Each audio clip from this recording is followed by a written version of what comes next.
É um prazer muito grande estar com os amigos para falar sobre um assunto que muitas vezes pode ser considerado difícil. Eu quero dizer para vocês o seguinte, que eu não sou nenhum artista, mas tenho conhecimento do que vou falar. Não sou nenhum curioso, como já ouvi muitos falarem. O que me fez pesquisar sobre esse assunto de música? Porque eu fui em muitos congressos de música, muitas palestras sobre música, e sempre saí de lá com dúvidas. Eu aprendi trompete na minha infância, então participei de vários grupos instrumentais tocando trompete. Não fiz faculdade de música. Participei de alguns grupos e corais e depois passei a ser regente de corais. Em Porto Alegre, no Nordeste, em Aracaju, Santa Maria, onde eu moro, e também de vários grupos. E sou adventista de berço, como se diz, né? Então fui criado num lar adventista, estudando sempre os livros, a Bíblia, e notei, como participante da música, que ela começou a mudar. Da década de 80 para cá, a música começou a mudar, a música da igreja. Porque nas minhas atividades eu toco sempre na igreja, como louvor a Deus no momento de adoração. E começou a me causar dúvidas. As pessoas começaram a dizer, escuta essa música, esses instrumentos.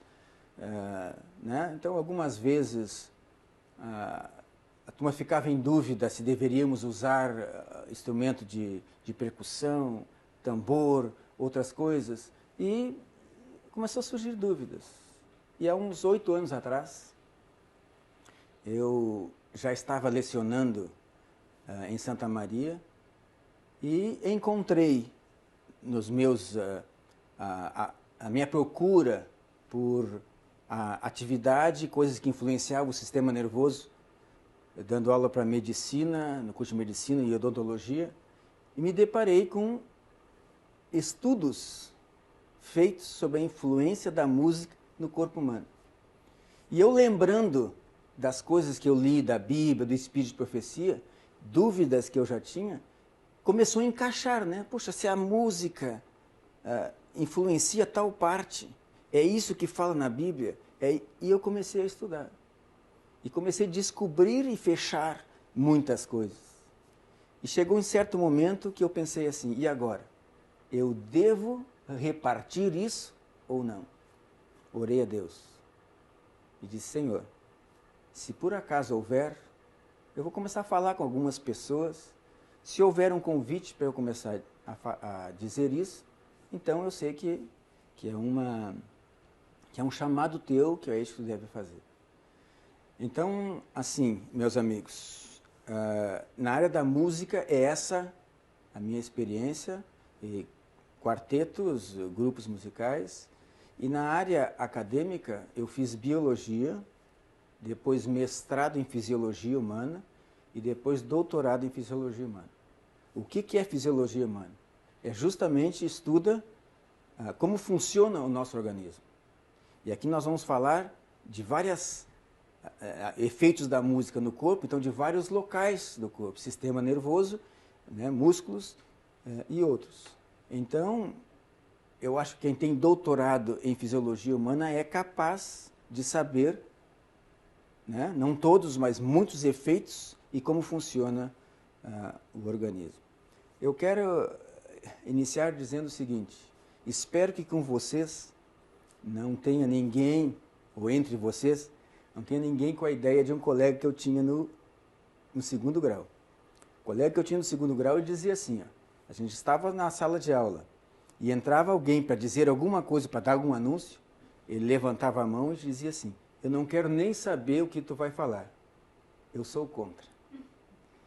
Então, para a gente descobrir algo, ou para a gente entender algo, a gente deve tirar os pré-conceitos.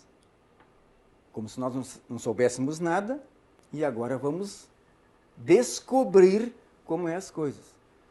E assim a gente consegue ir aprendendo e ir, se precisar, modificando coisas que a gente já acreditava. Conta-se também a história de um, e eu às vezes conto isso, né? E acho que aqui no nosso meio cabe no momento, um pregador que ele não gostava muito de preparar sermões. Então, as igrejas grandes já pediam para que ele fosse transferido. Ele foi transferido para uma igreja pequena. E lá na igreja pequena, na primeira reunião, ele abriu a Bíblia e perguntou: os irmãos sabem sobre o que eu vou falar hoje? Os irmãos naturalmente disseram: não. E ele disse: bom, se vocês não sabem, nós já somos adventistas há tanto tempo, se vocês não sabem, então, fechou a Bíblia, volta sábado que vem e vamos embora. No próximo sábado ele voltou, abriu a Bíblia e fez a mesma pergunta. E daí os irmãos todos disseram: sabemos. Ele fechou a Bíblia e disse: se vocês já sabem, eu não preciso dizer nada, vou embora. E daí, por terceira vez, no terceiro sábado, aí a igreja já se preparou. E ele disse assim: olha, se o pastor perguntar de novo, metade diz que sabe, metade diz que não sabe, e aí ele não vai ter jeito. E foi o que aconteceu. Na terceira vez ele perguntou, e aí uma parte da igreja disse: sabemos, e a outra: não sabemos, e ficaram esperando. E aí ele disse: então aqueles que sabem, contam para os que não sabem, eu não preciso dizer nada, vou embora. Mas eu quero dizer assim, ó, se eu fui convidado para vir aqui, para falar sobre os efeitos da música no corpo, e também, se vocês tiverem o interesse em falar da música de adoração, que é isso que interessa muito na igreja, não é? Eu falarei também, e quero dizer que vou responder as perguntas que vocês fizerem, sejam elas quais forem. Eu não me omitirei de nenhuma delas. Se sei, direi que sei, e se não sei, direi que não sei. Tá certo? Então vamos começar. Efeitos da música no corpo. Muitas vezes a gente tem escutado, eu tenho escutado, eu acho que vocês já escutaram, que a música é neutra. Não é isso? Ou seja, ela não tem efeito nenhum. Então eu vou começar mostrando um vídeo aqui, ó, de uma criança que ela vai sofrer o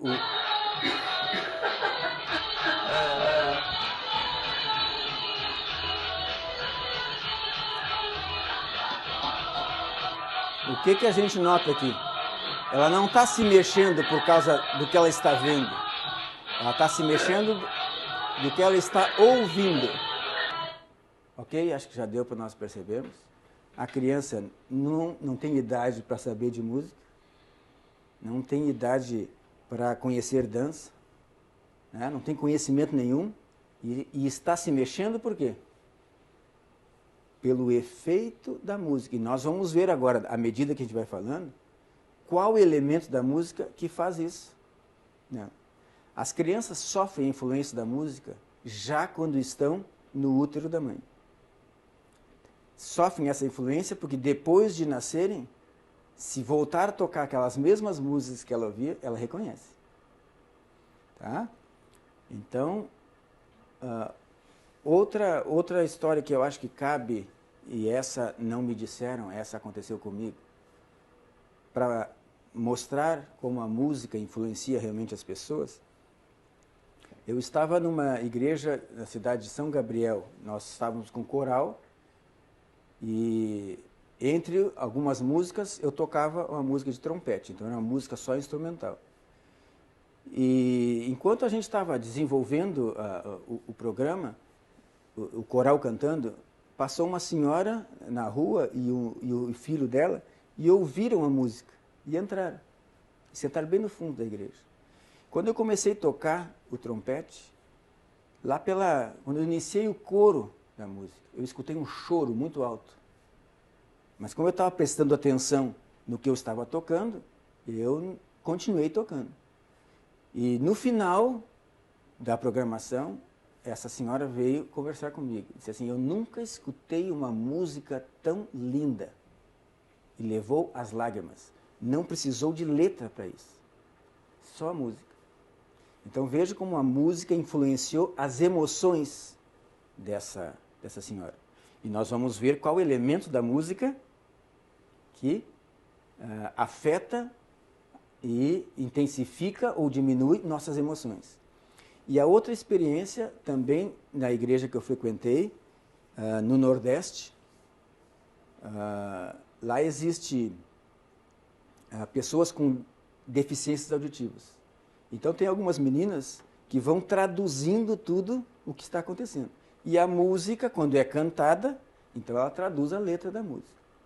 E foi apresentada então uma mensagem musical e a professora começou a traduzir, né, pelos sinais, a linguagem de Libras, a letra da melodia. E de repente, um dos deficientes fez um sinal para ela dizendo o seguinte, ela me falou depois, por favor, pede para parar a música ou diminuir a música, que ela está me fazendo mal.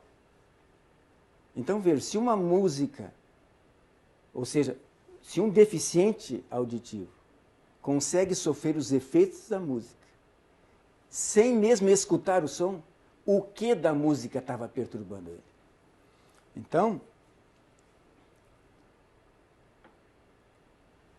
em primeiro lugar, do que é feito a música? Eu vou interagir com vocês, que todo professor gosta de fazer perguntas, tá certo? Do que é feito a música? Alguém de vocês sabe? Do que é? Harmonia, melodia e ritmo? Sim, esses são os elementos da música, mas qual o material que faz a música? Qual o material? Notas? Elemento. Notas, sim, mas som. É som. O som é uma forma de energia. E aqui nós estamos vendo no slide um diapasão e aqui ondas que chegam ao ouvido. Então, o que é o som? O som são ondas de compressão e descompressão do ar. Havendo ar, é possível ser produzido som, porque ele pode, a vibração, né, de um material vai produzir ondas de compressão e descompressão no ar, e essas ondas chegam ao ouvido, mexem na membrana do tímpano, e aí começa um processo de transformar essas ondas em estímulo elétrico. E esse estímulo elétrico precisa percorrer os nervos e alcançar o cérebro, e só ali o cérebro vai traduzir por som. Então, a música é produzida por sons. Vamos ver algumas características dessas ondas sonoras. Então, nós temos aqui a vibração de um instrumento e o som aqui é representado por ondas, está certo? Como é uma onda, ela tem um comprimento, ou seja, desse alto aqui até o outro alto, ou de uma depressão até outra depressão, esse é o comprimento da onda. Tá? E daqui de baixo, dessa parte até lá em cima, essa é a amplitude ou altura da onda. O nosso sistema nervoso, o nosso sistema auditivo tem que transformar essas informações da onda em som e nas características do som. Então, olha, essa onda aqui, aqui nós temos duas ondas de comprimentos diferentes. Dá para ver aqui, essa aqui é a vermelha, a azul. Então, essa tem um comprimento maior e essas aqui um comprimento menor. Então, no mesmo intervalo de tempo, nós temos mais ondas azuis. Então, esse número de vezes que ocorre o fenômeno numa unidade de tempo, isso chama-se frequência. Tá certo? Então, essa onda azul aqui tem uma frequência maior que essa onda vermelha, porque a onda vermelha tem um comprimento maior. Então, vejam, a partir dessa informação, dessa onda, o som com uma frequência maior determina no nosso sistema nervoso o som agudo. Tá certo? Uma onda com um comprimento maior, mas uma frequência menor, tem duas ondas só aqui nesse espaço de tempo. Isso determina o grave. É o nosso sistema nervoso que traduz isso, a partir dessas ondas. E aqui nós temos as duas ondas de novo, agora com uma altura diferente, ou seja, uma amplitude diferente. Então essa vermelha aqui tem uma amplitude maior, uma altura maior que a azul. E é isso que determina a intensidade do som, ou seja, um som forte ou um som fraco. Tá? Então essa onda que tem uma amplitude maior aqui, ó, tem um volume maior. E essa que tem uma amplitude menor, um volume menor. E agora nós vamos ver o seguinte, ó. O que que determina, por que que às vezes nós vemos um som que é agradável ao ouvido e às vezes um som que nós não gostamos de ouvir, chama-se ruído ou barulho. Então aqui nós temos, ó, uma onda chamada de um tom fundamental, porque tem uma onda única aqui, ó, e um comprimento definido. A maioria do som que nós escutamos é assim, ó. Tem ondas de tamanhos diferentes, né, formas diferentes, mas que somadas dão aqui um comprimento definido. Ó. E aqui nós temos o que o nosso organismo traduz como ruído. Todo som que não tem ondas com comprimento definido, ó, é chamado de um som indeterminado ou com comprimento determinado. O nosso organismo traduz isso como ruído.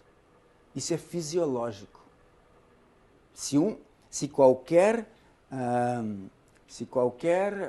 instrumento ou material produzir esse tipo de som, né, sem ondas definidas, isso é interpretado como ruído. Então vejam, para vocês começarem a entender por que a gente acredita na criação. Porque há provas aqui no nosso sistema nervoso de que cada coisa tem uma função definida, nada é por acaso. Então nós vemos aqui, ó, aqui está o ouvido, né, aqui está o canal auditivo, e lá dentro da cóclea existe uma membrana. E essa membrana, ela vibra como as cordas de um instrumento de cordas, o violão, por exemplo, né, onde as cordas estão mais esticadas e produz um som mais agudo, e as cordas mais soltas, mais graves, né, ou seja, produz um som mais grave. E por que isso? Porque essa membrana vibra em regiões diferentes.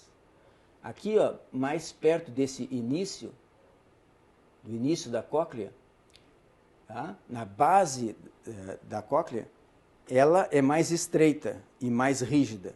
Então aqui vibra o som de maior intensidade, o agudo. E depois vai vibrando com maior intensidade aqui no meio para sons médios e lá no finalzinho os sons graves. Então vejam, ó, uma onda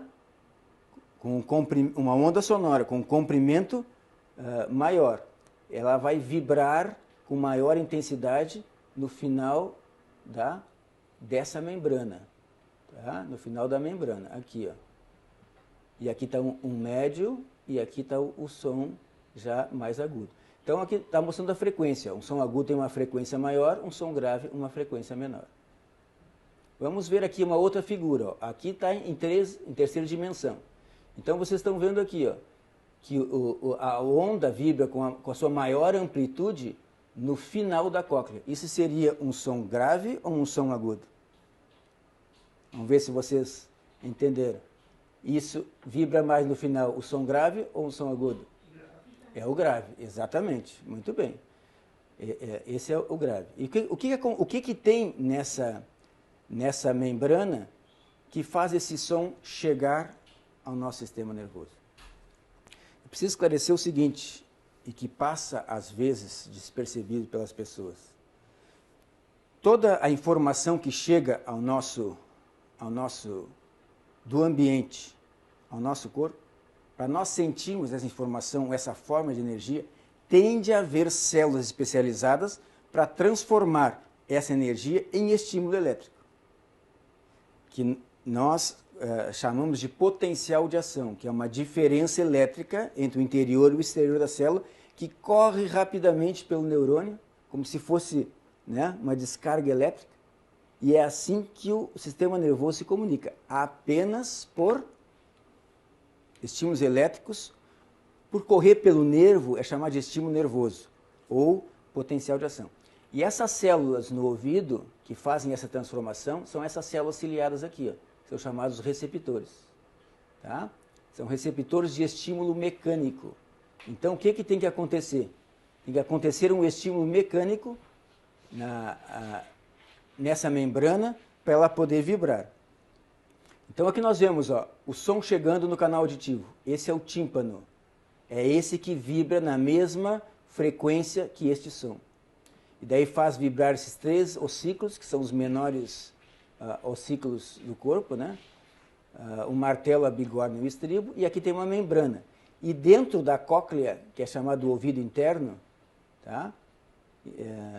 Está a membrana que nós mostramos ali, mais delgada no início e mais larga no final, e acima e abaixo dela tem um líquido chamado endolinfo.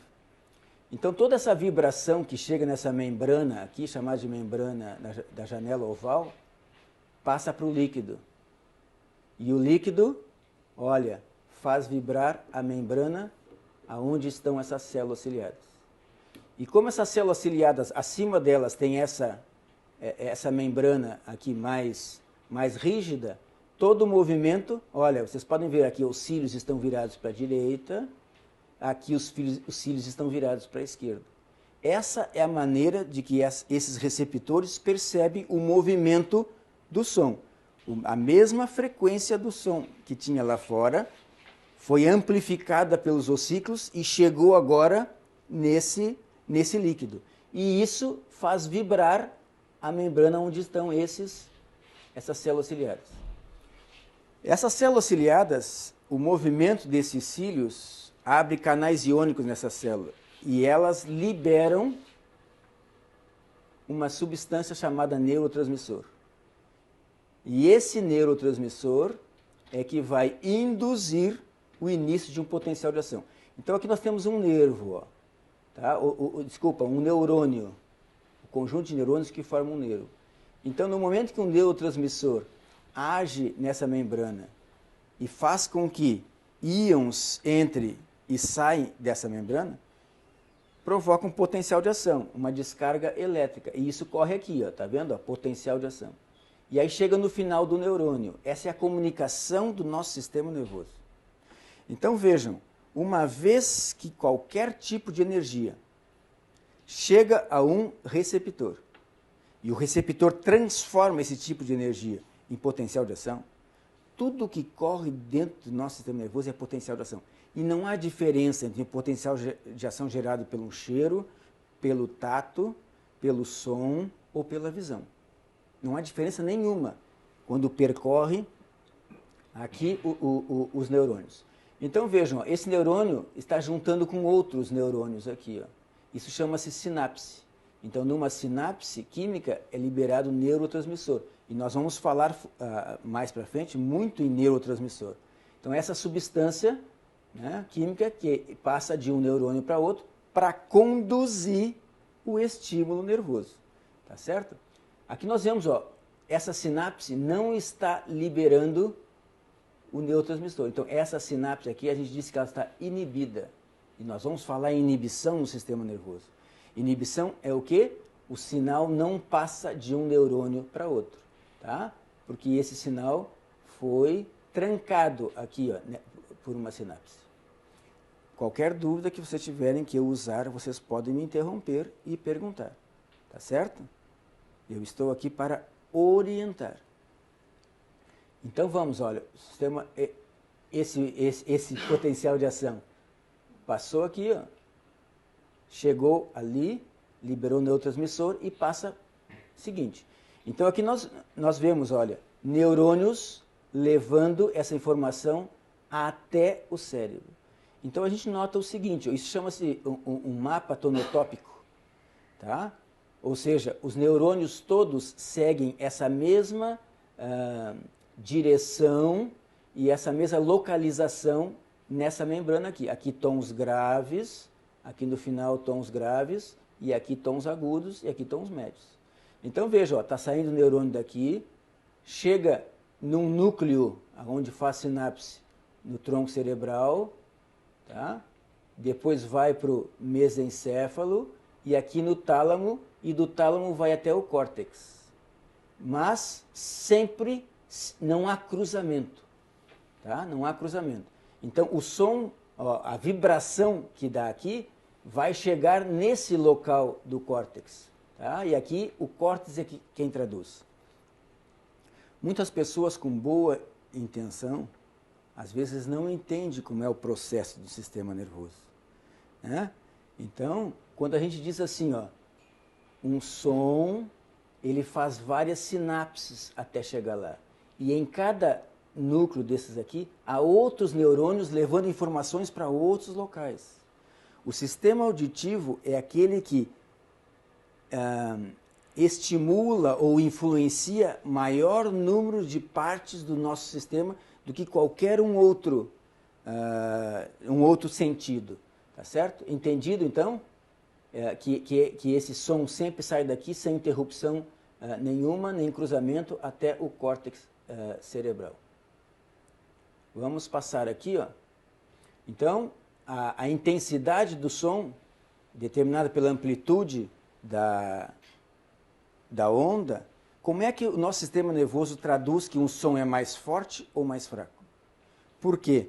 Porque quando um som mais forte faz uma altura maior nas ondas, isso proporciona um maior número de potenciais de ação. Maior número de potenciais de ação.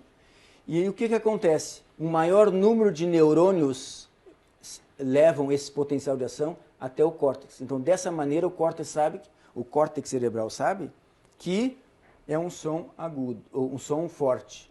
E aqui é discriminação tonal, pela frequência, né? E daí identificação do timbre. Nós já vamos ver como ocorre a identificação do timbre. Falando na intensidade do som, o que pode ocasionar no nosso sistema auditivo a intensidade do som? Essa medida aqui, ó, decibéis, né, é uma medida de força por área. Quanto de força está empurrando o tímpano em determinada área. Quanto maior a amplitude da onda, mais forte o som, maior o número de potenciais de ação que chega ao córtex, e é assim que ele define se o som está forte, está fraco ou não. Os limites da intensidade, para nós percebermos o som, está aqui, ó. É 10 na menos 12, né, a força por metro quadrado. Isso quer dizer aqui, ó, o 1 precedido de 12 zeros. Essa é a quantidade. Uma respiração normal, ela produz a intensidade de som de 10 decibéis. Um murmúrio a 5 metros, 30 decibéis. A nossa conversa normal pode variar de 45 a 90 decibéis. O tráfego pesado na cidade, 70 decibéis. Um concerto de rock, 120 decibéis. Só que a força é tão grande que já produz dor.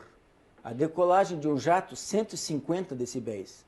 E eu anotei aqui, ó, alguns fatores comuns, né? A bateria, por exemplo, né? Um instrumento que produz o som, 90 decibéis. Um Walkman pode chegar a 110 decibéis, pela proximidade que está. E qual é a intensidade de som que começa a produzir efeitos deletérios ao organismo? Então, olha aqui, ó. O som com intensidade a partir de 90 decibéis é percebido pelo organismo não só pelo ouvido, mas por todo o corpo. Tá? Então, um som produzido com 90 decibéis ou mais, ele produz ondas e essas ondas fazem vibrar o nosso corpo. Então, nós não estamos apenas escutando o som, nós estamos sentindo o som. E esse som, quando começa a vibrar, foi o que aconteceu com aquele deficiente auditivo, né? O som estava alto, com tons graves. A onda grave, ela alcança maior profundidade no corpo ou no material, e isso fez vibrar e ele começou a se sentir mal. Então vejam, sim? Pois não? Pode perguntar. Qual a consequência dessas vibrações no nosso organismo? É prejudicial?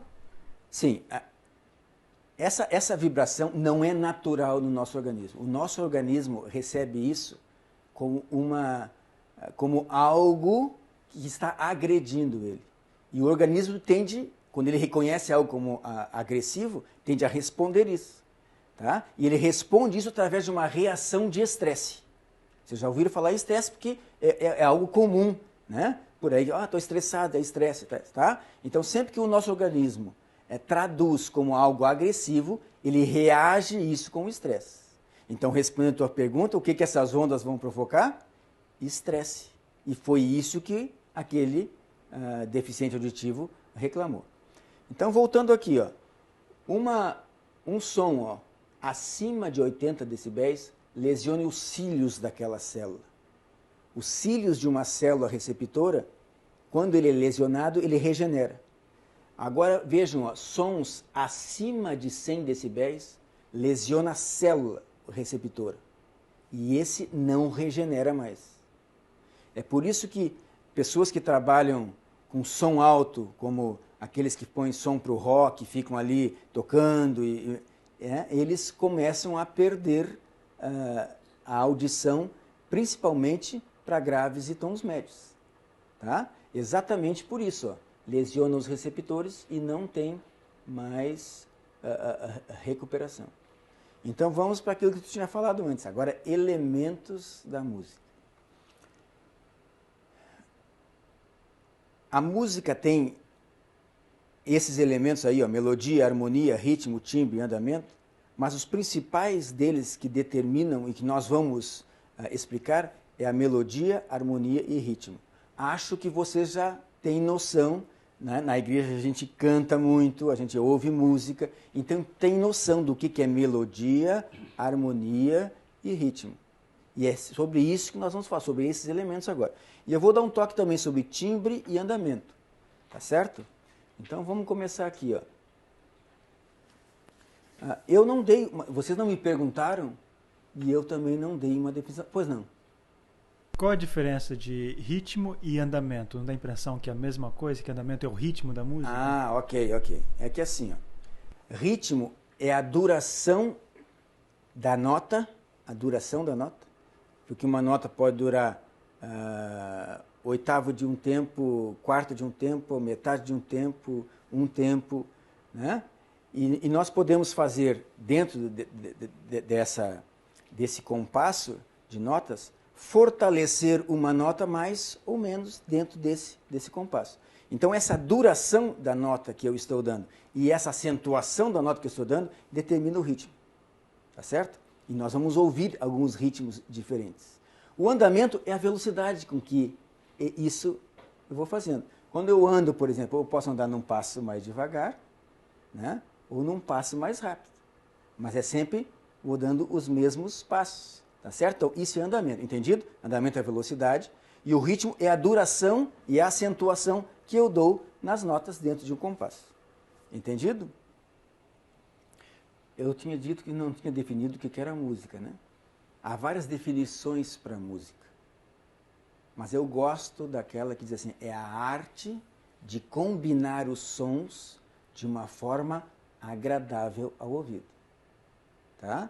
Então, a explicação que eu der aqui vai ser em cima dessa definição. A arte de combinar sons de uma forma agradável ao ouvido. Quando eu mostrei lá para vocês o que determinava a diferença entre um tom e o ruído, vocês lembram? O que diferenciava o tom do ruído? O que era?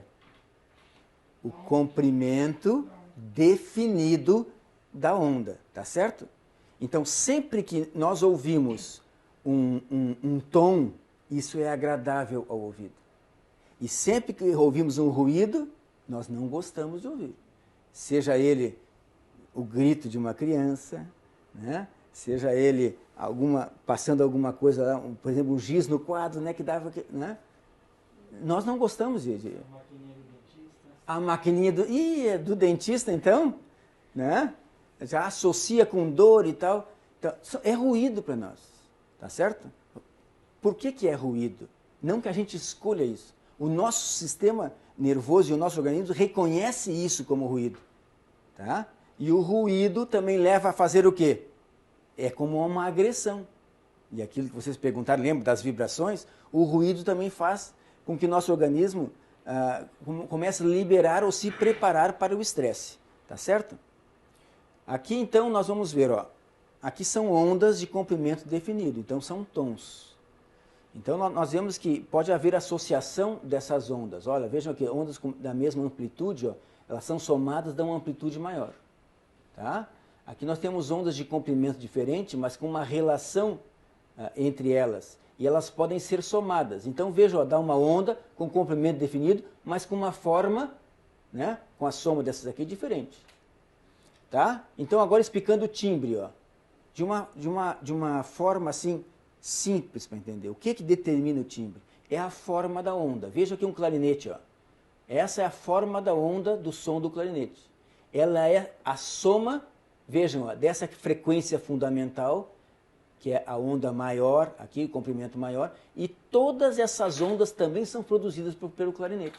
Mas todas elas têm uma relação matemática com essa aqui, por isso pode ser somadas. Tá? Então, cada instrumento produz uma onda que é característica desse instrumento. E por isso o timbre. Então, o mesmo tom, eu já deixo tu falar, o mesmo tom produzido por instrumentos diferentes vão ter formas diferentes. Então, vão produzir também uma comunicação, ou seja, potenciais de ação em frequências e em locais diferentes do nosso aparelho auditivo, e aí a gente vai discernir. Pois não? Fanfarra é um tom ou um ruído? Eu não escutei. O que é? Fanfarra. Fanfarra? É um som, um tom, uma onda perfeita ou um ruído? A fanfarra é aquele conjunto de tambores, não é isso? Isso. Então, assim, ó, eu já vou mostrar ali, mas posso já mostro aqui. Aqui. Eu tenho outra pergunta relacionada às vibrações. Sim, e à fanfarra. Sim.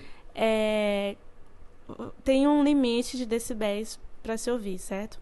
Mas não, nós podemos ouvir até o tímpano não estourar a intensidade, mas vejam ali que quando passa de um limite... Sim, já provoca dor. Isso. E você falou que está relacionado ao estresse, pode levar ao estresse. Sem dúvida. O sentimento que dá, a sensação que dá quando a gente se coloca presente quando está tocando fanfarra, é que o coração bate mais forte, você sai daquele lugar... Independente do limite dos decibéis, sim, quanto tempo nós poderíamos estar expostos a esse som? Sem prejudicar 80 tanto. decibéis. Tá? As pesquisas demonstram que nós podemos aguentar por várias horas 80 decibéis. Né? Umas 8 horas por aí, uns 80 decibéis. Tá? Agora, vai diminuindo muito a nossa capacidade de aguentar quando aumenta os decibéis. Tá? E é em escala logarítmica. Tá bem? Então, vamos lá. A fanfarra. A fanfarra tem tambores, não é isso? E nós já vimos ali que um exemplo do tambor, que é a bateria, produz um som de 90 decibéis. E ele faz o quê com 90 decibéis? Vibra o nosso corpo. Entendeu? Então, na fanfarra, os tambores fazem... o som dele, de 90 decibéis ou mais, fazem vibrar. Tá certo? E nós vimos também que acima de 100 decibéis, né, ele já começa a causar prejuízo aos nossos cílios e depois às nossas células. E quando produz dor, então o nosso organismo tende a sair daquele ambiente ou a se proteger contra isso. Tá? Foi boa a tua pergunta, porque o nosso sistema auditivo, 30 decibéis, ele pode amenizar. Tá? Existem músculos naqueles ossinhos que eles vão separando os ossos assim e consegue atenuar 30 decibéis de som. Entendeu? Diminuir isso. Mas para som que vai aumentando aos poucos. Quando nós ouvimos um estouro, por exemplo, é tão rápido que não está tempo desses músculos contraírem e atenuar esse som. Então, um estrondo com uma intensidade muito grande pode estourar os tímpanos, porque não há essa proteção. Então, aquilo que você estava perguntando sobre a fanfarra, nós temos aqui, ó, instrumentos que produzem sons, chamado de som indeterminado. Ou seja, produz ondas que não têm comprimento definido. tá? Então, eles produzem ruído. Por quê? Porque o nosso organismo traduz esse som como ruído. Então estão ali os vários tipos de tambores, né? Como a caixa, o bumbo, não é isso que tem na fanfarra? A caixa, o bumbo, o tarol e tal.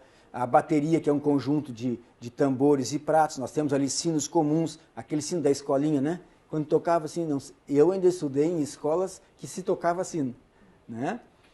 Castanhola, chocalho, pandeiro, prato, esse tipo de instrumentos, ele só produz som com comprimento de onda indeterminado. Isso é traduzido pelo nosso organismo como ruído. E tem instrumentos que produzem tons. O que é o tom? É o som com comprimento de onda definido. Tá? Então nós temos ali a flauta, o piano, o trompete, o violino, a harpa. Né? Na Bíblia lá fala em alaúde, que é um instrumento de corda, saxofone e outros instrumentos que produzem tons. Tá certo? Outra coisa importante de nós sabermos, tudo que chega ao nosso organismo, que eu falei, ó, vou dizer para vocês o seguinte, ó, não existe cheiro, não existe luz, não existe som como tal na natureza, e assim como não existe nem beleza nem feiura. Isso tudo é uma invenção do sistema nervoso. Quem se considera bonito é uma invenção do sistema nervoso. E não precisa se considerar ninguém feio também, porque não existe isso. Então, o que acontece? Lembra que eu falei, ó, tudo que chega, as informações do ambiente que chegam em forma de energia no nosso corpo, elas precisam ser transformadas em estímulo elétrico. E todas as informações que chegam, seja palavras, seja luz, seja som, seja cheiro, seja o gosto, só vai se transformar nesse tipo de sentido quando chega ao córtex cerebral. Tá? Então, por isso aqui nós temos um córtex, ó, esse é o lado direito, tá? Hemisfério direito, esse é o hemisfério esquerdo. Para quem não sabe, o nosso cérebro tem ele só se une bem lá embaixo, né? Mas ele tem aqui um espaço, e aqui está o hemisfério direito e o hemisfério esquerdo. O hemisfério direito e o esquerdo, todos eles participam de todas as funções, mas tem especialização mais para uma função no hemisfério do que o outro hemisfério. Então aqui, como estamos falando em música, ó, a maioria dos elementos da música, elas estão aqui desse lado, ó, tá vendo? Ó, compreensão musical do lado direito. As pessoas que são músicos profissionais ou trabalham muito com música, essa especialização começa a aumentar também no hemisfério esquerdo. Tá? Também no hemisfério esquerdo. E a compreensão linguística, por exemplo, da fala, está principalmente do lado esquerdo. Então, a música nós compreendemos do lado direito e a fala do lado esquerdo. Então, vamos passar aqui para frente. Agora vamos ver, né? Vamos começar a falar nos elementos harmonia, melodia e ritmo, que são os três principais elementos da música. Eu já falei, né, a dúvida que houve sobre o ritmo, eu falei o que era o ritmo, o andamento. O que é a harmonia? A harmonia é a combinação de tons. A melodia é aquela história das notas, né? Que a gente vai reconhecendo, não é isso? Ah, eu conheço essa música. Ah, eu conheço. A gente conhece a música pela história dela, e a história dela é a melodia. Tá certo? A harmonia são melodias diferentes no sentido de tons, né? Em tons diferentes. E essas melodias em tons diferentes fica agradável ao nosso ouvido, por isso chama-se harmonia. Quando a gente fala que harmonia e melodia são percebidas em locais diferentes, então vejam aqui, ó, a harmonia é percebida pelo córtex auditivo do lado direito. Lembra vocês o que era córtex? É a parte mais externa, como se fosse a casca do cérebro, né? E no cérebro, esse córtex é formado pelos corpos celulares dos neurônios. É ali que ocorrem muitas sinapses. Nós temos mais sinapses no nosso sistema nervoso do que existem estrelas no céu, pelo menos visíveis. Esse é o número de sinapses que acontece lá. Tá? Então, quando a gente fala assim, ó, é percebida pelo córtex auditivo direito, é ali que tem mais neurônios capazes de transformar os estímulos elétricos em harmonia. E ela estimula mais o córtex frontal. Eu vou voltar aqui um pouquinho, ó, o córtex pré-frontal. Esse é o lobo frontal, né, o que está atrás da testa. E essa parte mais externa do lobo frontal é o córtex pré-frontal. Vejam aqui, ó, cálculos matemáticos. É essa parte ali, ó, que é responsável pelo controle e Uhum. elaboração de pensamentos. É ali que está a nossa consciência, é ali que diz que é a mente da gente, é ali que a memória principalmente estabelece as relações ou as informações para que nós estabeleçamos os nossos pensamentos, e é o que nos difere dos outros animais, não é isso? Nós podemos formar pensamentos de informações diferentes. Então, esse é o córtex pré-frontal. Ali está descrito, né? O centro do raciocínio, da razão, ali está a consciência, presta atenção no que eu estou dizendo isso, é o local que a gente armazena o que é certo e o que é errado. E é disso que nós precisamos, né, para saber, olha, isso está certo e isso está errado. Então, essas informações precisam de neurônios e de sinapses estabelecidas. E isso só acontece, esse amadurecimento dessa parte, no jovem lá, ó, 22 anos, daí para frente, por volta de 22 anos. Né? Então, por isso que o jovem, antes disso, às vezes faz o que os adultos consideram de loucuras. Por quê? Porque ele não tem memória suficiente de experiências passadas para saber se aquilo vai ser bom ou não.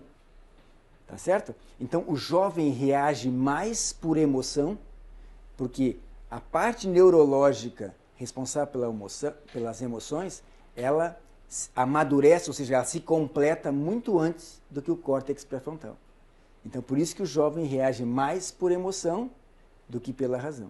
E à medida que a gente vai passando por situações, então o córtex pré-frontal ele amadurece, ele se completa totalmente com muitas informações, então a gente já começa a tomar decisões mais fácil.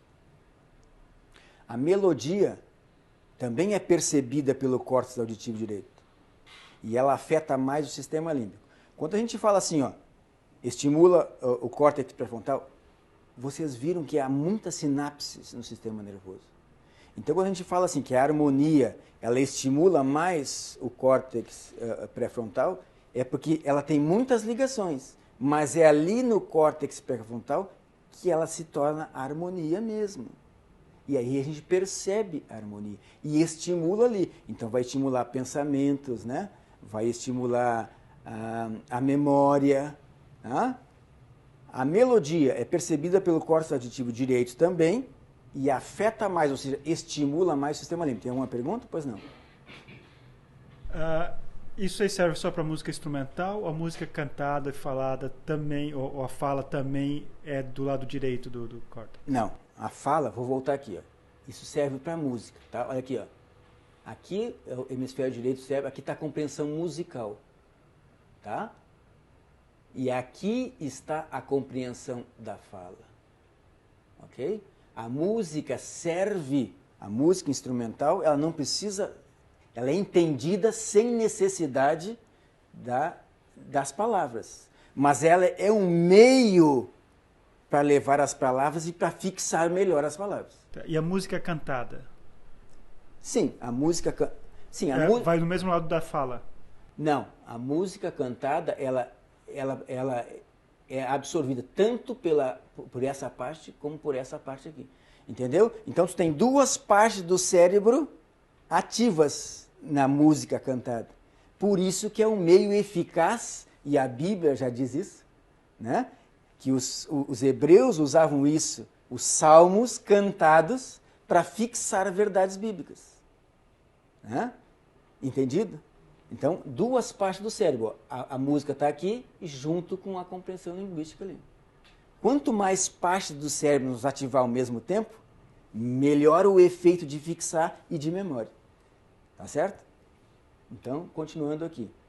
Então, quando a gente fala assim, ó, que a melodia ou a harmonia, ela é percebida por tal parte, é porque ali chegam mais informações. Não é só ali. Ali chega mais informações. Tá? As emoções, os nossos sentimentos, ela é desencadeado e organizado pelo sistema límbico, que é uma parte mais central no cérebro, abaixo do córtex. E o ritmo? Vejam, o ritmo é percebido em local diferente da harmonia e da melodia.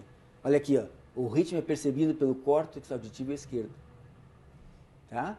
O ritmo organiza movimentos físicos e influencia muitos ritmos de nosso corpo.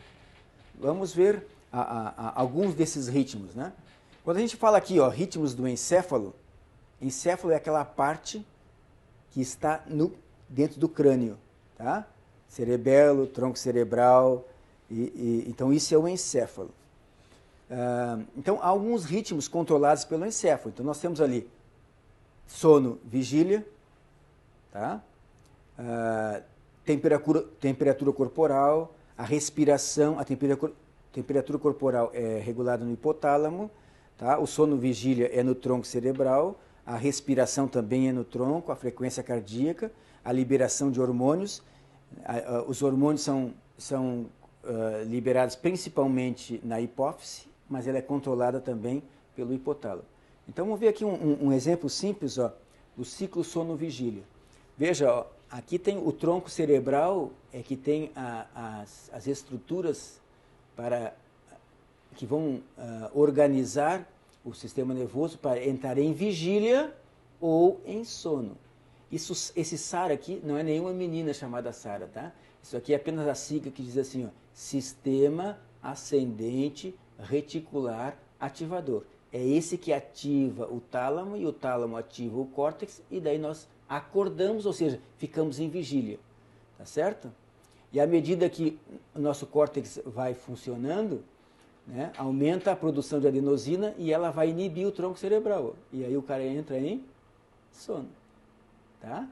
E à medida que nós entramos em sono, vai diminuindo a quantidade de adenosina. Isso estimula o tronco cerebral a iniciar a vigília. Então, vejam, é no tronco cerebral que regula isso. Ok? Aqui nós temos, olha, o cérebro funcionando. É possível registrar esse funcionamento do cérebro através do eletroencefalograma. Se coloca eletrodos na cabeça, tá? E daí começa a registrar as ondas. Então, por exemplo, ó, o indivíduo quando está acordado tem geralmente ritmo beta, tá? E quando nós estamos aquele no dorme, não dorme e fica ali, né? Então, baixa para o ritmo alfa, tá? Diminui um pouco a frequência. E aqui, ó, são ondas do sono. No sono também são registradas ondas. O sono tem o estágio chamado de REM, onde a gente movimenta muitos olhos. Tá? E esse é o não REM, ou seja, o sono profundo, ó, que vai mudando as ondas, até o sono, as ondas deltas, que é o sono profundo. Tá certo? E aí tem os ritmos do corpo. Andar, falar, dançar, mastigar, correr, nadar, marchar. Todos esses são ritmos do corpo. Agora, esses ritmos do corpo aí dependem, vejam, sempre de músculos, né? Sempre de músculos, ok? Então, vamos ver assim, ó, alguns efeitos da música no organismo. Então, vamos lá, nós somos criaturas essencialmente rítmicas, tá? Muitos ciclos, muitos ritmos, uns sobre os outros, e são organizados, né? Então, todos eles organizados, e respondem ao ritmo da música. Nossos ritmos são sincronizados com outras atividades celulares e cooperam com todas as outras funções corporais. Então eu quero dizer o seguinte, ó, se algum ritmo nosso do encéfalo, como temperatura, como ciclo sono-vigília, né, como hormônios, eles afetam o nosso corpo como um todo. Tá certo? Então nós vemos aqui, ó, que lembra que quando eu falei no ritmo da música, que ela influencia os nossos ritmos do corpo?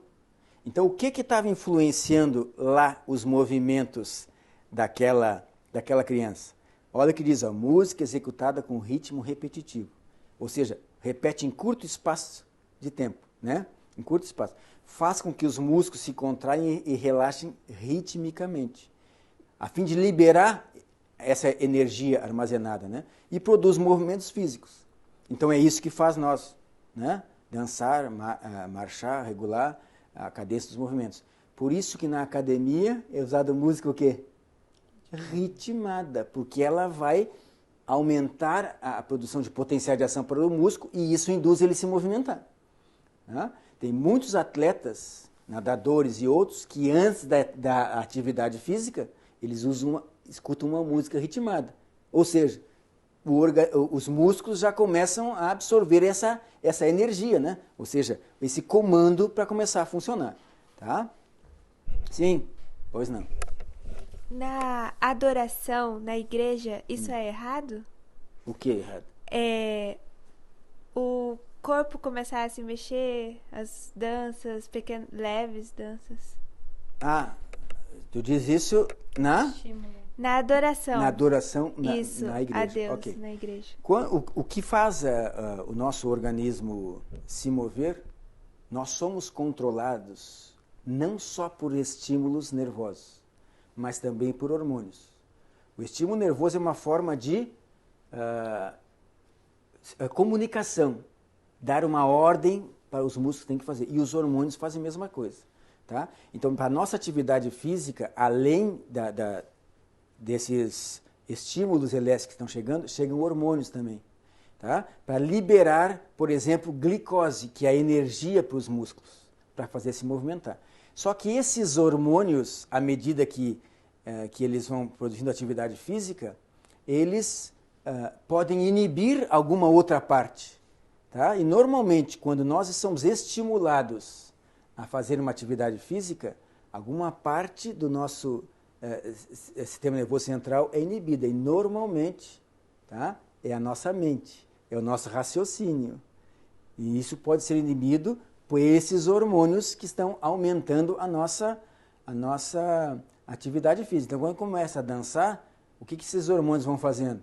Eles vão estimulando as nossas emoções, os nossos ritmos, e isso vai diminuindo a ação da nossa mente. É lá que está a consciência, é lá que está o certo e errado, e eu entendo que na adoração, pelo que diz a Bíblia, é um culto racional, que nós devemos usar a mente e estar limpa. Lembra quantos textos a gente lê, né, dos livros escritos de Ellen White, inspirados pelo Espírito Santo, que a mente sempre deve estar limpa para o Espírito Santo atuar. Então eu entendo que na adoração nossa mente deve estar livre de qualquer influência ou qualquer inibição. Tá? E qualquer estímulo que induza a movimentação física começa a inibir a mente.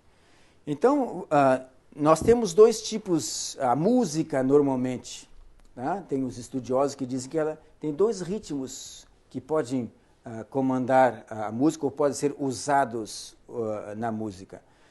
Tem a música, ela pode concordar com os nossos ritmos, né? Eu, às vezes, falo mais rápido, às vezes falo mais devagar, então a gente vai mudando o ritmo. Né? A gente pode correr mais rápido, nadar mais rápido, mais devagar.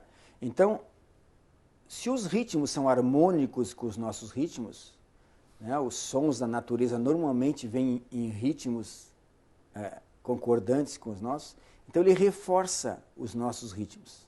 Ele pode sincronizar mensagens nervosas, pode melhorar a coordenação, harmonizando humores e emoções. Entendido? Então, esse ritmo da música, ele influencia o nosso corpo. Tá certo? Nós querendo ou não. Tá? Ele influencia. Eu vou colocar aqui o exemplo de uma música que tem ritmo semelhante, ou seja, harmônico, sincronizado, concordante com os nossos ritmos. Olha aqui, vamos ver se a gente dá para escutar. Olha.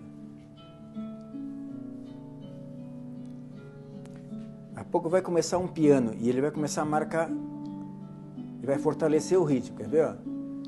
Ó. Não vou deixar muito tempo, né? Porque ele pode influenciar uma música nesse ritmo que o nosso ciclo sono-vigília, né? E pode começar a dormir. Mas olha, ó, o piano tá marcando, tá vendo? Ó? Ele tem um ritmo mais forte e ele tá sendo esse primeiro, ó, esse primeiro tempo mais forte está sempre marcado mais do que o segundo ou o quarto ritmo. Vou tirar aqui para vocês não dormirem, né? Tá? Entendido? Então, assim, ó, a maioria dos nossos hinos que nós cantamos no inário são ritmos que são de acordo, concordante com os nossos ritmos. Entendeu? Onde é marcado o mais forte, o tempo mais forte no primeiro e no terceiro tempo, e o mais fraco no segundo e no quarto tempo. Eu vou usar um exemplo bem simples na nossa respiração. Por exemplo, ó, a gente inspira quando coloca o ar para dentro lá. Isso é um tempo mais ativo, né? Então é mais forte, nós temos que fazer o esforço maior. E depois a expiração, como mais fraco. Então, 1, 2. 1, 2, não é isso? E essa música fazia sempre assim, o mais forte, né? Se nós for cantar, por exemplo, né? Ó Deus de amor, vimos nós te adorar, vós, ó nações. Então, o que tá? A gente está fortalecendo a música, está sempre mais forte no primeiro e no terceiro tempo, né? Então, o primeiro forte, o segundo. Então, isso são exemplos de ritmos, né? O 3x4, o 4x4 são concordantes com os nossos ritmos. Mas a música não tem só esse tipo de ritmo, né? Eu vou, se der tempo e oportunidade e vocês quiserem, né, eu falar como se desenvolveu a música, onde ela foi criada, o que modificou depois, e aí a gente vai ver isso. Mas assim, quando nós somos expostos à música com ritmos desarmônicos, ou seja, discordantes, diferentes, num ritmo diferente do nosso, quer seja devido à dissonância, que quando não há harmonia, ou seja, a harmonia é modificada, é a dissonância, ou barulho, ruído, tá? Ou balanços antinaturais de acentos, se nós acentuarmos, deslocarmos, né, essa acentuação forte, síncopes, polirritmos, tempo impróprio, tudo isso modifica, altera a nossa frequência cardíaca, a pressão arterial, a estimulação de hormônios, ou seja, o ritmo dos hormônios, a alteração no estado de consciência, desde uma estimulação, né, até um ataque epilético, até a inconsciência, tá? E digestão inadequada. Vamos escutar aqui, ó, esse ritmo aqui, ele deve agir deve ter um efeito um pouquinho diferente de vocês. Vamos ver. Esse é exemplo de um ritmo desarmônico.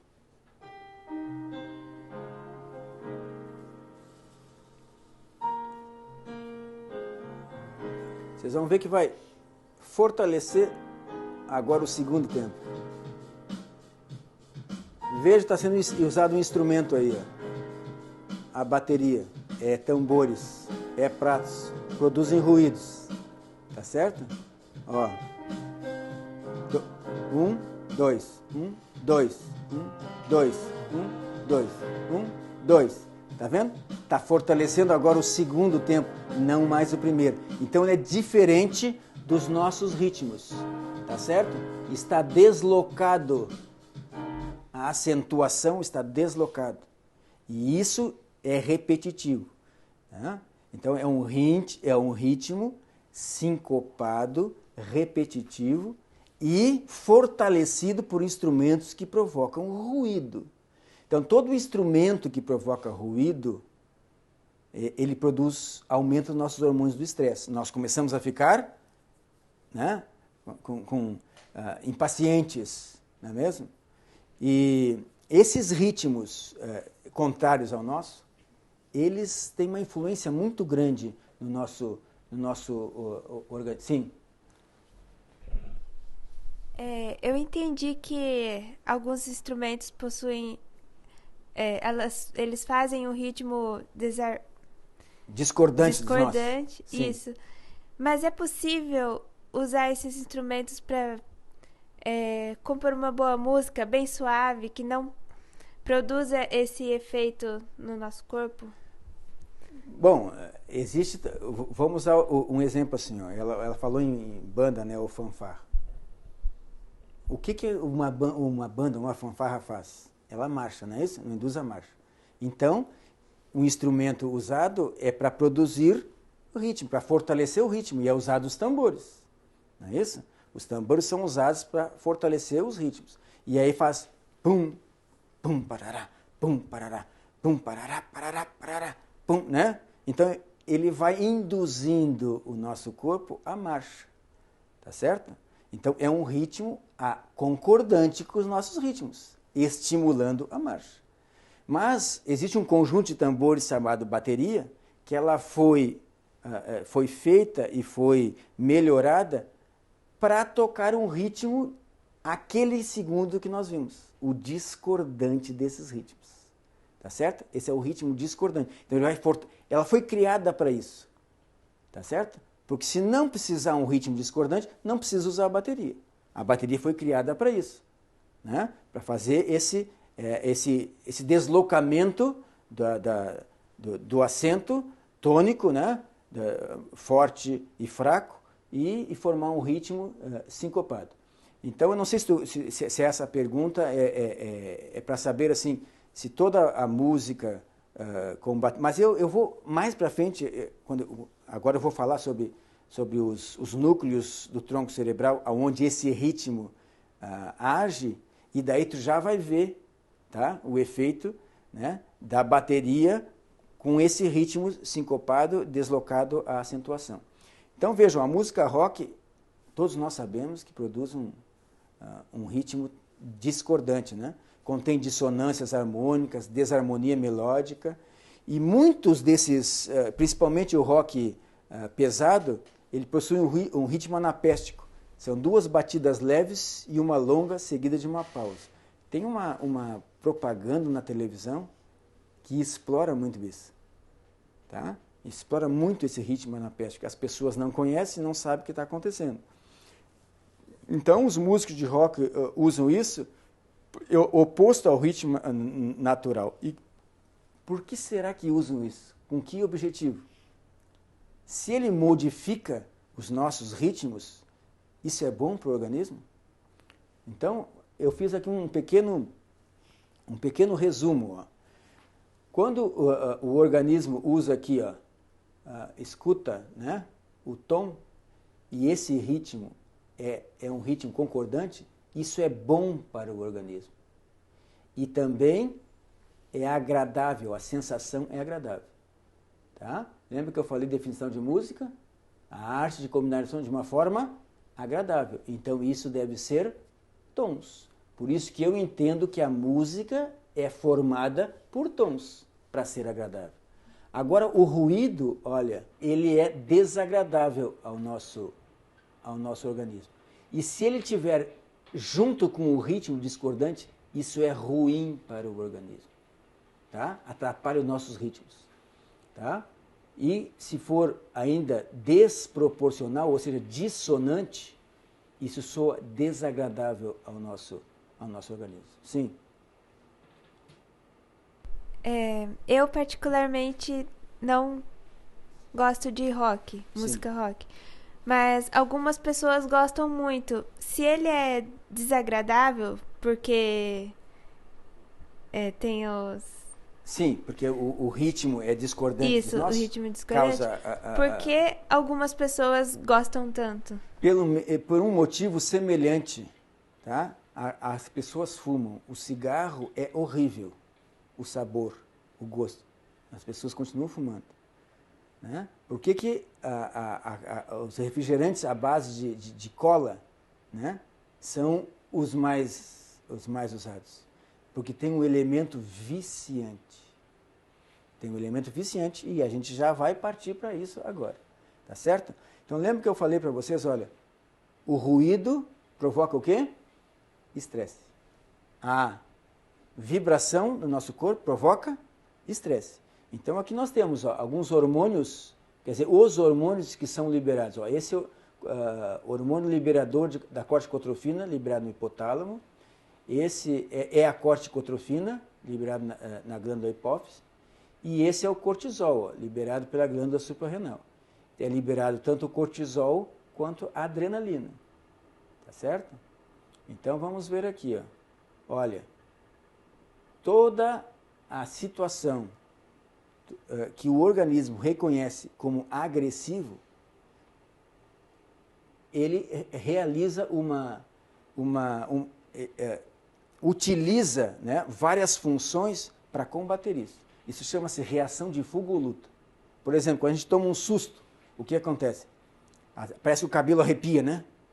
E o olho parece que a gente consegue enxergar mais, a gente escuta mais, parece que tudo está melhorado. Não é? Mas o organismo se prepara para ele enfrentar a situação, para ele lutar ou para fugir. Né? Eu lembro que o meu irmão, mais novo que eu, ele gostava de provocar a briga, né? E para eu depois ir resolver a situação. Mas na maioria das vezes o que a gente tem que fazer é fugir, né? Mas o organismo precisa... Então no estresse, o organismo é preparado para fugir ou para lutar. Tá? Então, o que provoca estresse mesmo na música? O som alto, né? Forte, ok? O ruído, né? Instrumentos que produzem ruído causam estresse e aumentam essa... Então vejam aqui, ó, esses hormônios liberados, olha aqui, ó, o tronco cerebral. Aqui tem vários núcleos e que controlam vários ritmos nossos, tá certo? Então vejam aqui, ó, o que faz o cortisol e a adrenalina? Liberam glicose dos tecidos. Glicose é energia, tá? Então para os músculos usarem, né? Mais sangue para os músculos, aumenta a pressão arterial, tudo preparar o corpo para ação de defesa ou luta. Mas deprimem o sistema imune. Por isso que diz assim, puxa, eu estou estressado, então a gente fica mais sujeito, né, a gripe ou um outro tipo de doença, porque o nosso sistema imunológico ele é deprimido. Então diminui a nossa capacidade de combater doenças. Outras coisas, o estresse pode provocar doenças chamadas psicossomáticas, ou seja, como nós encaramos certas situações vão influenciar todo o nosso corpo e vão provocar distúrbios. Por exemplo, uma imaginação pessimista da realidade, né, aumenta os efeitos do cortisol e do hormônio liberador de corticotropina. O aumento crônico, quer dizer, por muito tempo do CRH, diminui a nossa imunidade. E o aumento agudo desses hormônios produz hiperatividade imunológica, ou seja, alergia, por exemplo. A ansiedade é um sinal de alerta sobre a necessidade de mudar e adaptar-se a uma situação nova e sobre um perigo iminente para enfrentar. E tem muitas pessoas ansiosas. E a ansiedade, uma das primeiras coisas que acontece é começar a aumentar a nossa secreção ácida, né, produzindo gastrite e até úlceras, né? Só falando rapidamente, olha, esse estresse, ou seja, esse sistema controlado pode produzir transtornos de ansiedade, tá? Por exemplo, a doença do pânico, né? A agorafobia, que é o medo de locais onde escapar, pode ser difícil ou impossível, como na multidão, no carro, no avião, no elevador, tem pessoas que têm isso, né? Então, o transtorno obsessivo compulsivo, tudo isso são disfunções provocadas por o aumento, né, desses hormônios do estresse. Os investigadores concluem que se a música estimular o sistema nervoso autonômico, aumenta a frequência cardíaca, aumenta a frequência respiratória, o indivíduo pode se autodosar com níveis elevados dos hormônios do estresse. E se isso ocorrer continuamente, esses níveis ficam aumentados cronicamente. Então, o que é o sistema nervoso autonômico? Aqui eu coloquei uma figura, ó. Aqui está o cérebro, aqui está o sistema límbico, que é essa parte mais central, e aqui está o hipotálamo, e aqui está a glândula hipófise. Tá? Então há uma relação, e aqui ela vai, através do sistema nervoso e dos hormônios, ela controla as outras partes do corpo. Tá? Então aqui nós temos o sistema nervoso autonômico, que é aquele que controla o nosso organismo independente da nossa vontade. Por exemplo, nós não temos como fazer o nosso estômago, né, fazer um movimento mais rápido ou mais devagar. Não tem como nós dizer para o coração, olha, bate um pouquinho mais forte, bate um pouquinho mais devagar, faça isso, faça aquilo. Nós não temos esse controle. Mas ele é controlado por neurônios, e esses neurônios todos fazem parte do sistema nervoso autonômico. Tá certo? Então veremos agora os efeitos da música no corpo, relacionando como a música influencia as emoções e qual a relação da música com as drogas estimulantes ou psicoativas, está certo? Então vejam, o sistema límbico é quem coordena todas as emoções. Ela faz parte do sistema límbico. O hipotálamo influencia o sistema endócrino, que é nossos hormônios, o sistema nervoso autonômico, e até os movimentos podem ser influenciados. Uma coisa importante, ó, que muitas vezes a gente vê por aí, né? Se é possível a gente sentir numa mesma música emoções diferentes. Vejam, em virtude da natureza cíclica que as emoções são produzidas, elas não podem ser expressas simultaneamente. Porque todos esses os potenciais de ação, quando entram no nosso sistema nervoso, ele começa a elaborar padrões.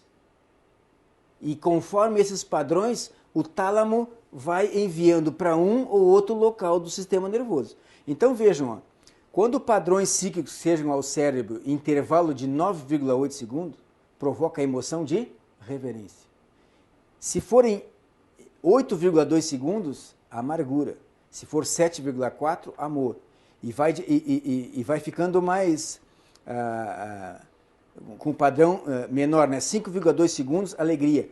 4,9, impulso sexual. 4,2, raiva. Tá certo? Então as emoções de alegria e raiva, ou reverência e alegria, não podem ser expressas simultaneamente, pois seus ciclos não coincidem. Tá certo?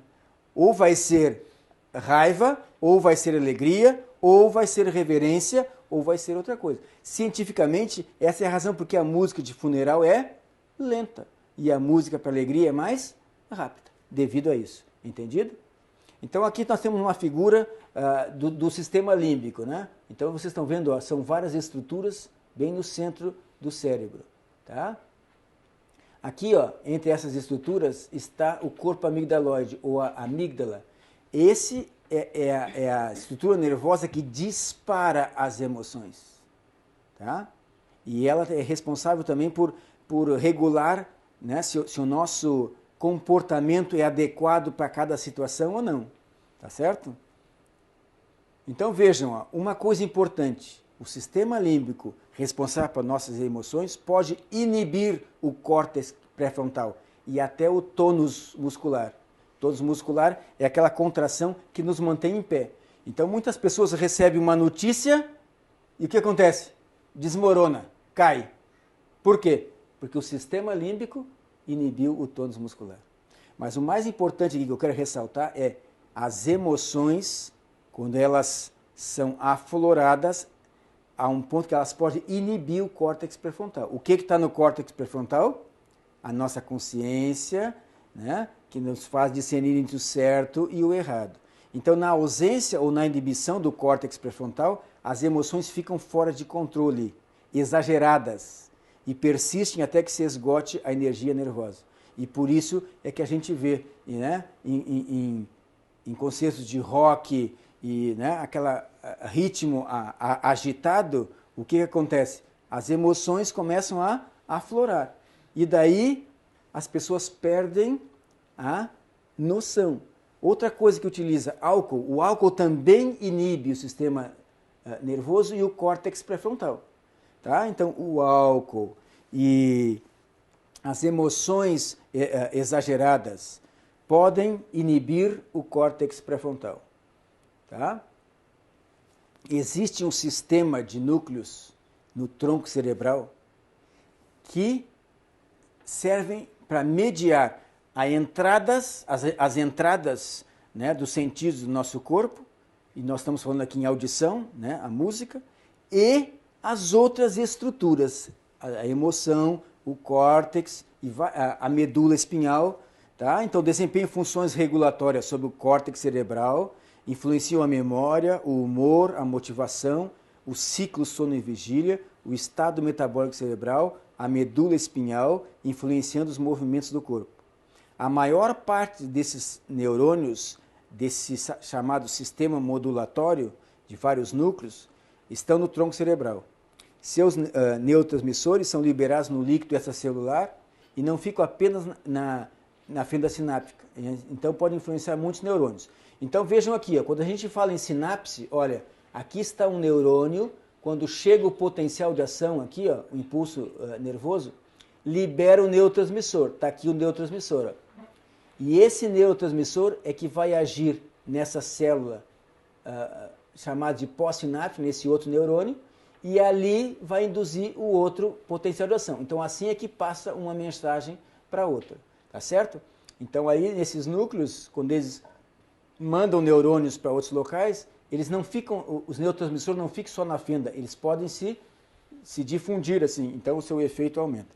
Então, vejam, aqui está o sistema, ó, o núcleo chamado locus coeruleus, que libera noradrenalina.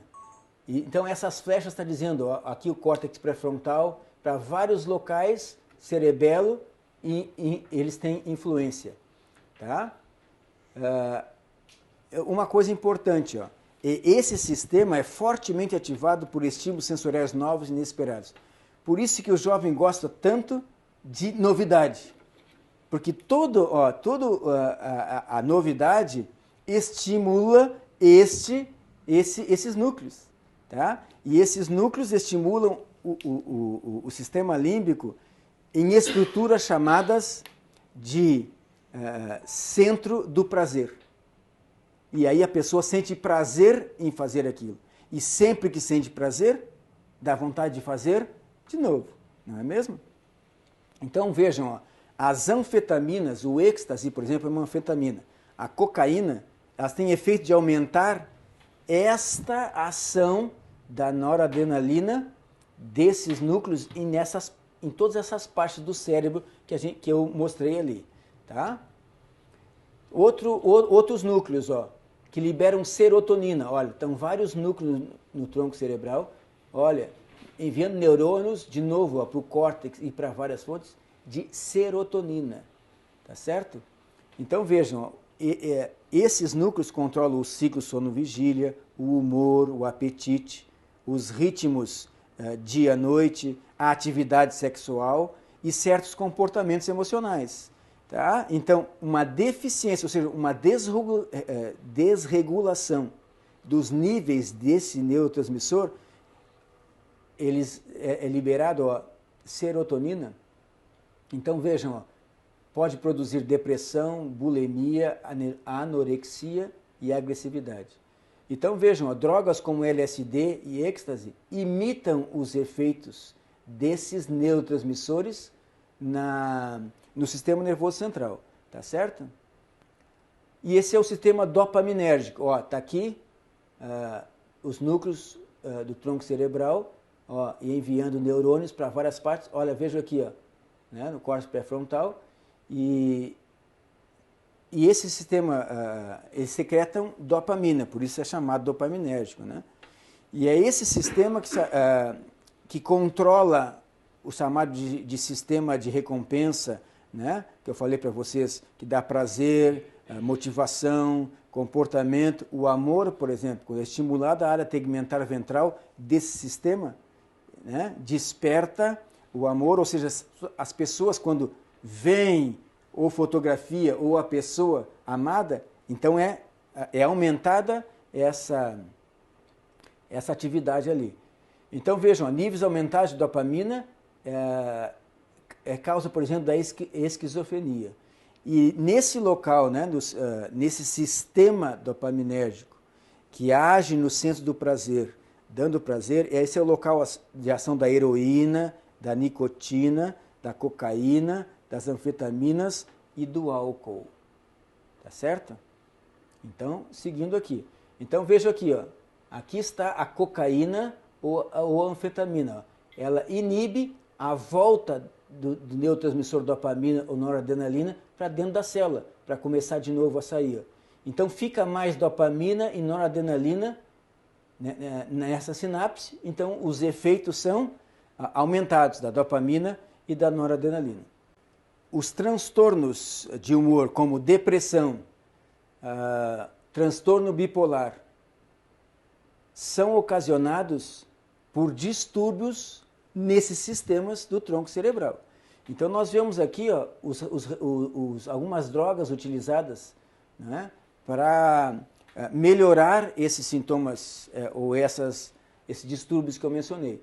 Então, vejam aqui, ó, tem a fluoxetina, tem tricíclicos, que eles acabam diminuindo também a entrada ou a recaptação desses neurotransmissores, noradrenalina e serotonina, então aumenta a atividade deles, evitando então a depressão e o distúrbio bipolar e outras coisas mais. Então vejam, ó, essas drogas, tem muitas drogas estimulantes que imitam os nossos hormônios, como adrenalina e noradrenalina.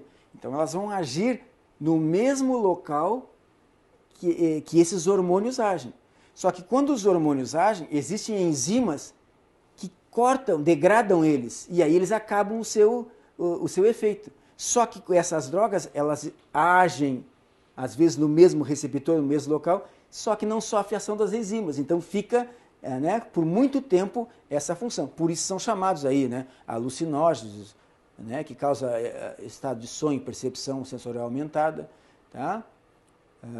As anfetaminas, como o êxtase, aumenta o estado de alerta, a concentração, o aprendizado, né?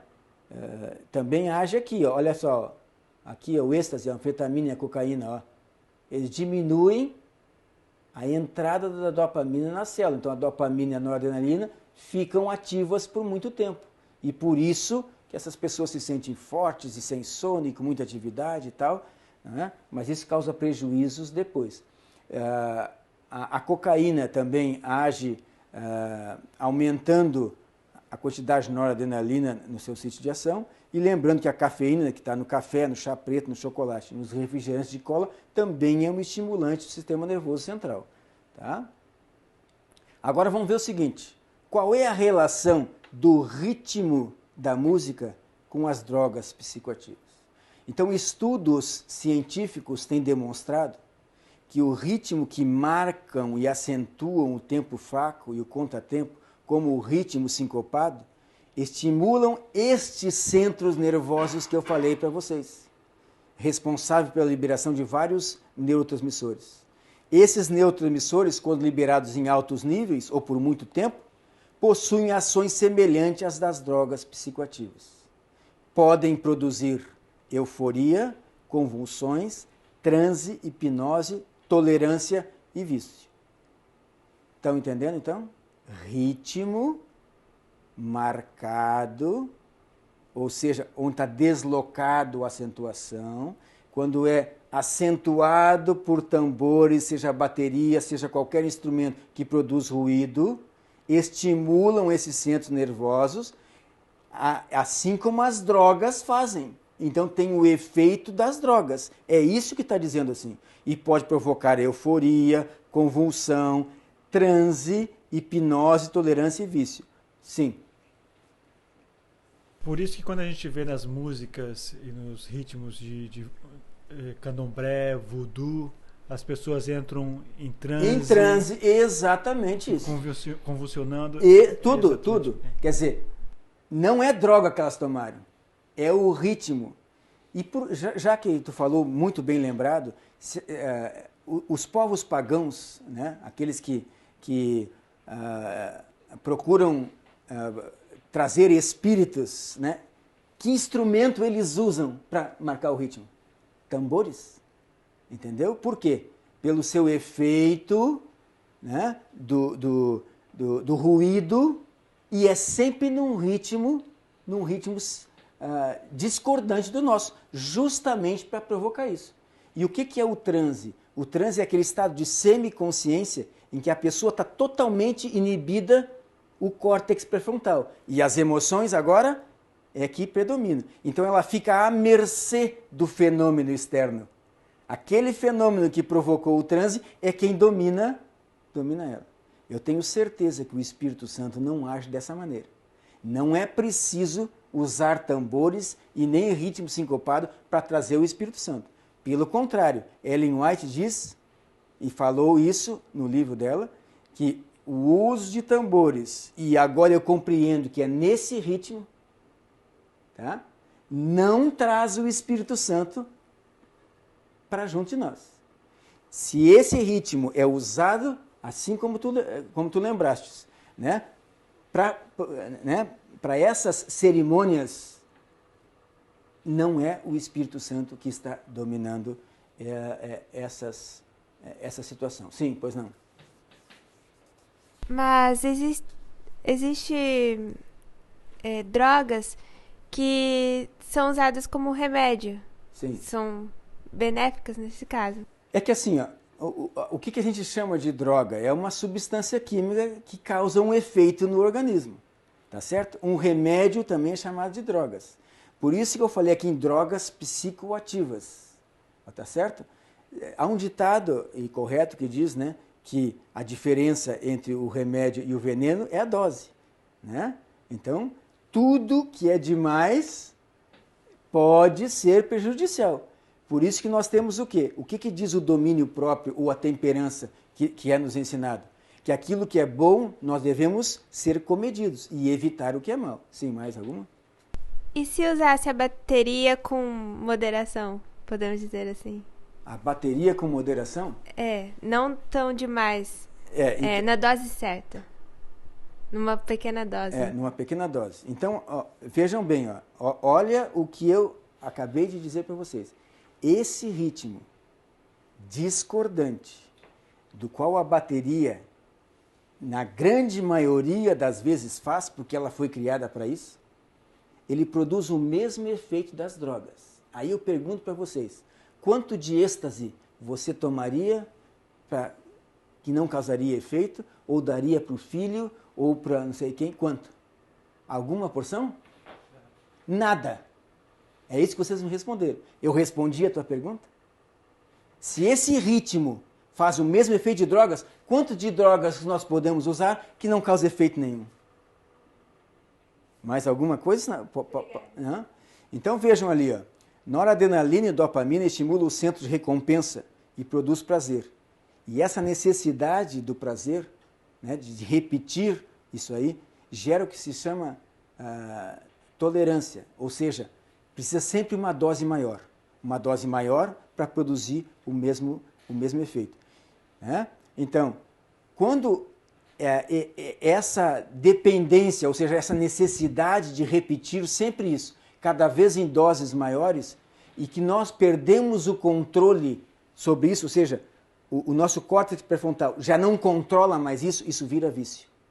Então eu vou repetir. Drogas psicoativas, por que provocam vício?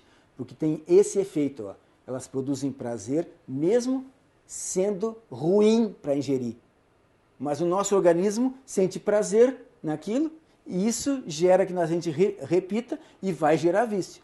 Então, esse ritmo, e eu tinha falado antes, né? Por que nas músicas como rock, jazz e na maioria das músicas populares é utilizada a bateria com esse ritmo? Porque é viciante. E sendo viciante, as pessoas sempre tendem a usar cada vez mais, pois não? Seria como a cerveja, que é ruim, mas as pessoas sentem prazer. Exatamente, é ruim e sente prazer. O cigarro é ruim e as pessoas continuam tomando. Né? A cachaça é ruim, mas as pessoas continuam tomando. Por quê?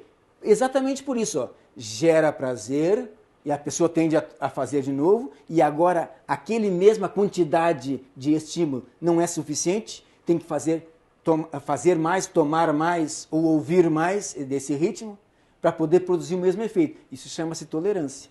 Tá? E a dependência é essa a gente querer sempre estar repetindo esse fenômeno. Isso é o vício, tá? Então vejam, níveis aumentados de noradrenalina e adrenalina inibem a mente e a razão. E a adrenalina estimula o centro do comando emocional. Então aí vem o jovem, né? Ele gosta de fazer coisas novas, porque dá prazer. E quantas vezes você já escutaram, pô, isso é adrenalina, não é isso? É por esse efeito, ó. Ela estimula o centro do comando emocional, né? E isso dá prazer e elas tendem a repetir isso e podem até pessoas estar viciadas no estresse, né? Ou viciadas num esporte ou qualquer outra coisa, em comida, por exemplo, em sexo, tudo que dá prazer, quando nós não conseguimos controlar, vira vício, tá certo? Então veja, ó, isso pode levar à predominância das emoções sobre a razão. Sempre que as emoções superam a razão, isso chama-se êxtase, tá certo? Então a gente vê em muitos locais, naquilo que tu falou, né? Em muitas reuniões de umbanda e tal, e infelizmente às vezes em igrejas evangélicas, não é? Onde começa a cantar levantando as mãos, e alguns caem no chão, ou seja, já entraram em êxtase.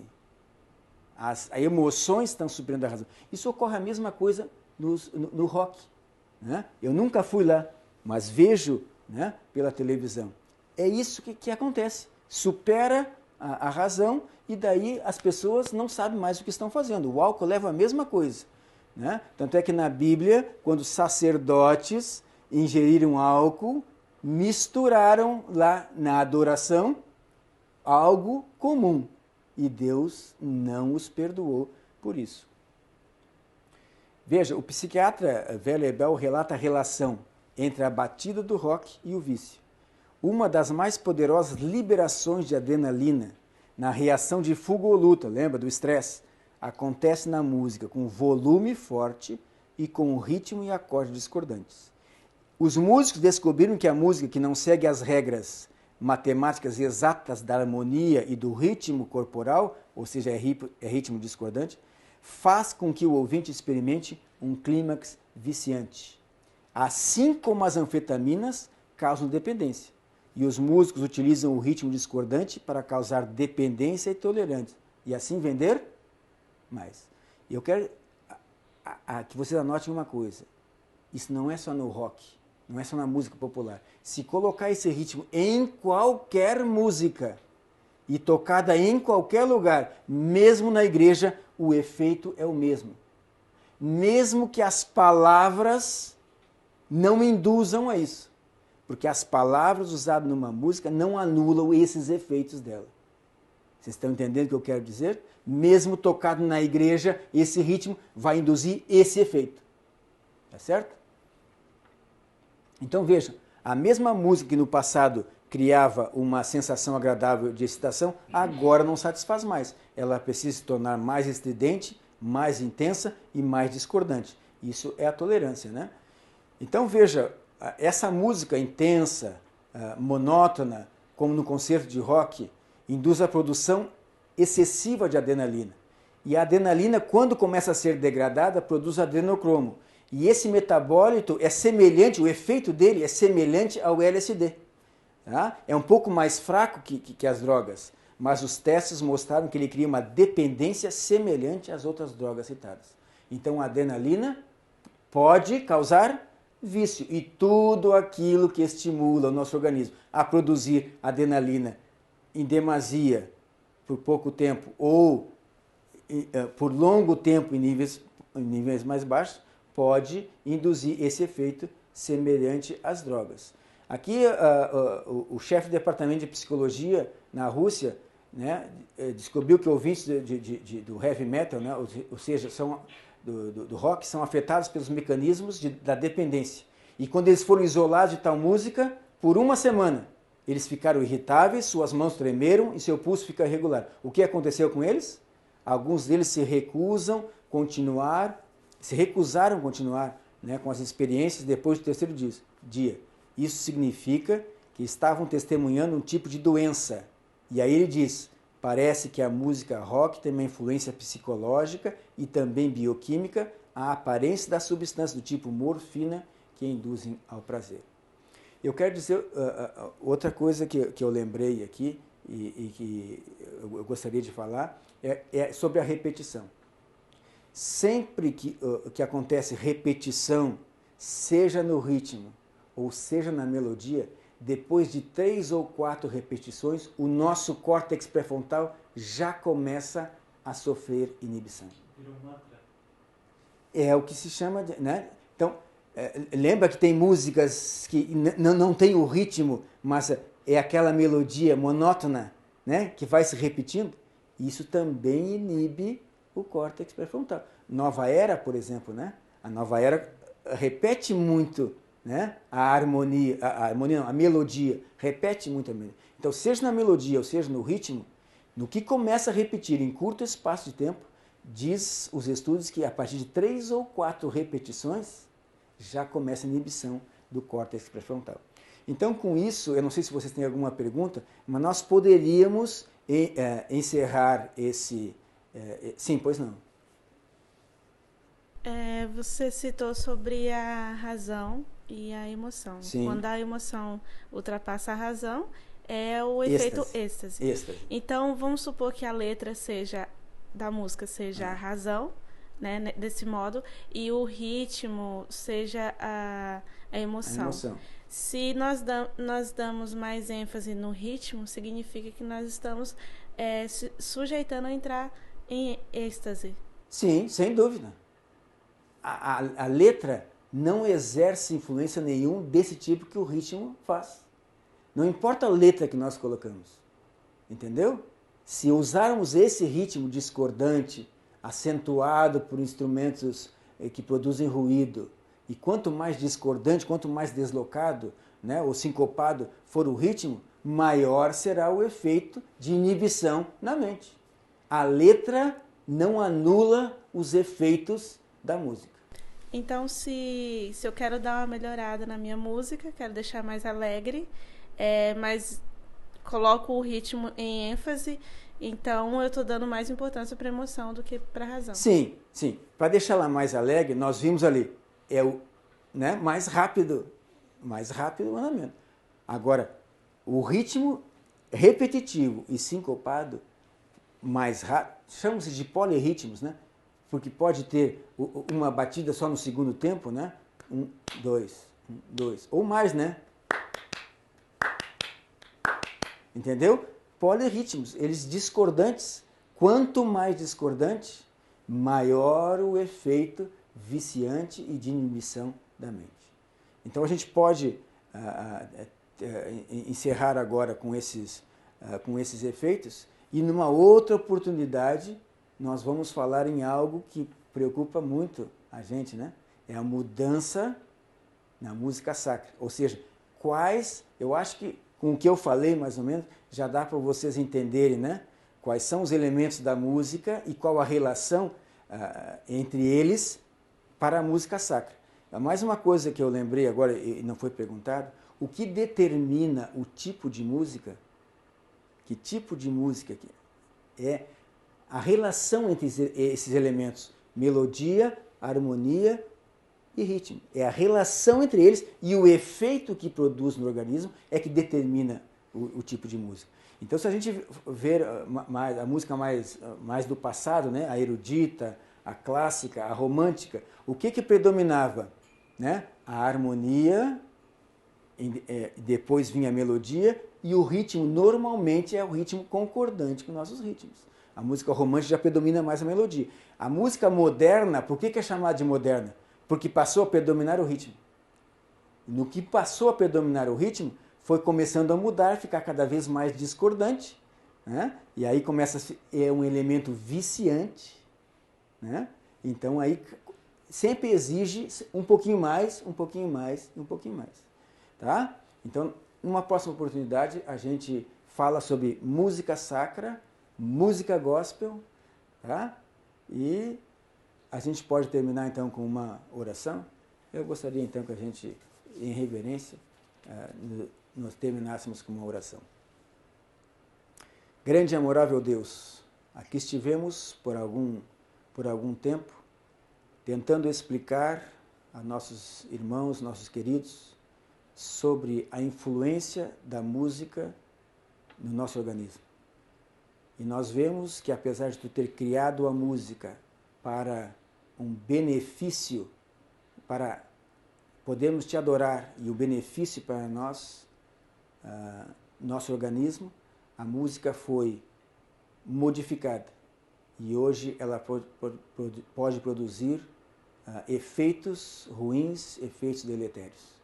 Mas, grandioso Pai, se alguma vez até aqui, por nós não conhecermos isso, temos feito errado, que tu nos perdoe, que teu Espírito nos ajude a entender, e se for da sua vontade, mudar nossas atitudes, para evitar o vício, para evitar distúrbios e assim poder encontrar a maneira certa de fazer a adoração. Não olhe para nossas imperfeições, mas pedimos o perdão dos nossos pecados em nome de Jesus. Amém.